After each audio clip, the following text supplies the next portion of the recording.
Hello chess aficionados, I bring to you an interesting endgame study just to make you see how important it is to never give up and just keep trying and calculating.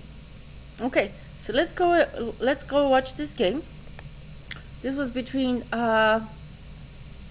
this is in September of 26 in 2020 and Nils Grandilius versus Daniil Yuffa. And white was victorious.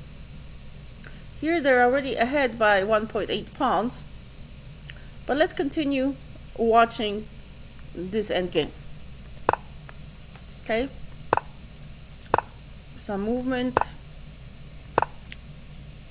Try to get our rooks ready.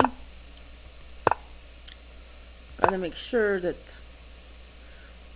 the black king was not gonna be attacked by the white knight. In the meantime, slowly moving up. Notice the knight is protected by the bishop, which is protected by the white rook on e1.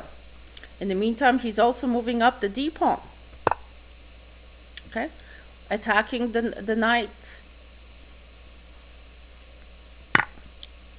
But he decides to take the other pawn. And that pawn is coming up. The d pawn still coming up. What is black going to do? Now white is 2.5 ahead. Okay, we take. Then we take. Now he's 3.7 ahead. So we give a check. Moves out of the way. And take. And now, instead of taking the knight, he moves up with his d pawn.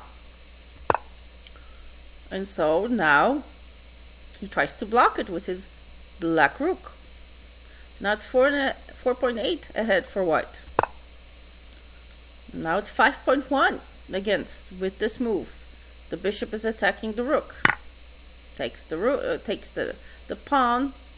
Goes like a wedge in a shoe, or like a stone in your shoe. Okay, so this is called a fork. The knight is attacking both the king and the rook. So he brings it closer to the knight, so just in case he does take that rook, he will be able to take it with the king. He does, and so this is one way of trying to minimize the damage. At least you'll be able to take, but still not the best outcome. Now look at this. We have 4 pawns, 4 black pawns to 3 white pawns. We have a knight versus a bishop. See how this goes. Because he takes. Now the black knight moves out and takes, eats up, gobbles up. Bishops can gobble, gobble. You're in trouble. Now it's 6 ahead for white. Look at this nice movement here. He's trying to bring in the knight to see what can happen. At least stop some of these pawns that are trying to promote the white pawns. Okay, we have a check. So we take, and he takes. And so now the king takes. Oh, now there's one lowly pawn. Who's gonna win? The engine says it's 7.5 now ahead for white. But you say, but black has 2 pawns, and white has only 1.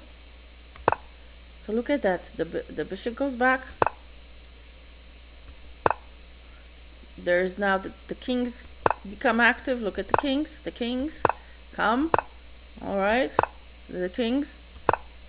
He moves out of the way. What would you do now? Put this on the board and start playing. What would you do now? Now it says it's 35.5 ahead for white.